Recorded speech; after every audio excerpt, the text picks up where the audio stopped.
In this video, I'll only focus on the world building, plot, and the scriptwriting process for a webcomic.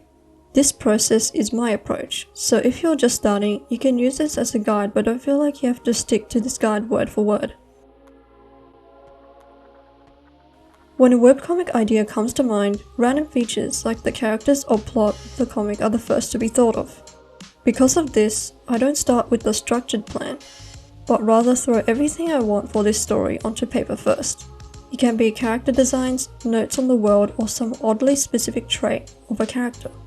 Even if you don't have a story yet, put your character onto the table and start from there. Or write a scene you have in your mind. With my webcomic, When the Moon Ate the Stars, I started with the characters. I was a beginner in writing and drawing, but I was so inspired by the fantastic beasts and where to find them that I wanted to create a character like Newt and write a story about him. After writing the characters, I added the plot. After 3 revamps of the story, I came to my final premise, which is kind of my comic today. As time passed, I tweaked and changed many parts of the story and characters to fit my interests, so be sure to be open-minded to changes. This is when we make our plot and the ending to the story. First, we establish the setting. Where, when, and what are the general facts and history of the place. For example, let's say it is set in a parallel fantasy world, where colossal dragons are normal, a city named Manville, 1700s, famous for their blacksmiths and its prominent trading ports for the past 300 years. Next is a plot timeline, paying special attention to the start, complication, and end. You can follow the basic complication structure, which is the beginning, the build-up of problems, the main complication, fallen action, and resolution. If not, there are a lot more type of story structures you can follow, like the 3-act structure, Freytag's pyramid. Story writing structures on the net will lead you to tons of helpful resources for story writing, so I'll link some in the description I found especially helpful. Now, as an example with the classic structure. The protagonist is Ella Smith, who practices blacksmithing in her prominent family business passed from previous generations. The dragons are solitary creatures and seldom seen around the city. One day, she accidentally comes across the dragon while looking for fine ores to be used for a sword that can sell well. There she finds out that she can speak to the dragon, which is also very unusual. The problem is a merchant group who discovers that from drinking dragon blood, you can prolong your life immensely. They request Ella's family to create giant chains and weapons to subdue the dragons to harvest their blood. By this time, Ella has grown attached to the dragons, but the money offered by the merchants is incredibly biting. Her family willingly accepts the commission, ignorant to Ella's special powers. While the story is important, the character's development is essential to focus on simultaneously. How will the external complication reflect their inner conflict? Ella is a very reserved woman and is only interested in riches and refuses to help others if not for something of value in exchange. What good will come out of saving some random lizards in the mountains? Then, how does their attitude towards the inner conflict change as the plot develops?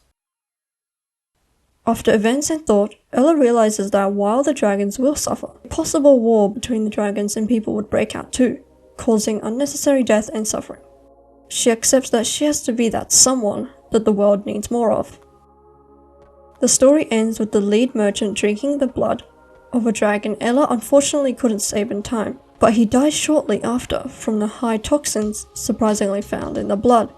It turns out the entire life-prolonging rumor of the blood was a lie fabricated by a very intelligent merchant who just wanted to make some money. I find avoiding cliches the wrong thing to do. Whatever you're writing, the plot elements, character design, down to the names in your story is already guaranteed to have been used in some other work out there, in some way or another. It really doesn't matter, as long as you like your story and it conveys the plot and characters well. You don't have to be able to answer these plot points in order either. If you're stuck, move on to the next step, then come back to it. Instead of jumping right into scriptwriting, I like to make rough outlines of what each episode or chapter is about. The outlines can be simply 1 or 2 lines, but if you've got a good idea of what the script of the episode should be, add that to the outline. An example is Ella arrives at Lydia Forest looking at a map as she wanders around. looking for the finest ores. As she steps foot on a strange-looking grassy hill, the ground below her rumbles, revealing the hill that was the back of a slumbering dragon. The most ideal situation is when you can write all your episode outlines for your entire comic, but if you're impatient like me, getting at least 1/3 of your outlines is enough to start smoothly. Scriptwriting is a written version of your episode. Keep it detailed enough so that when you get to drawing the storyboard or draft up, you know what's going on. My favorite way to do this is like a movie script. The transition style, scene setting, basically location and time of day, action, which is a description of the action and any important background information regarding them, make notes of what camera angle it should be, the character speaking, the dialogue of the character, in brackets you can convey how the character says the dialogue, and if you're impatient like me, script writing a couple episodes at a time is good enough. I even write the script when I get to that episode to draw because I procrastinate. Take your time when writing your first episode because it is the most important to the story. It hints to the reader just about everything to your comic, the genre, theme, character, setting, and plot.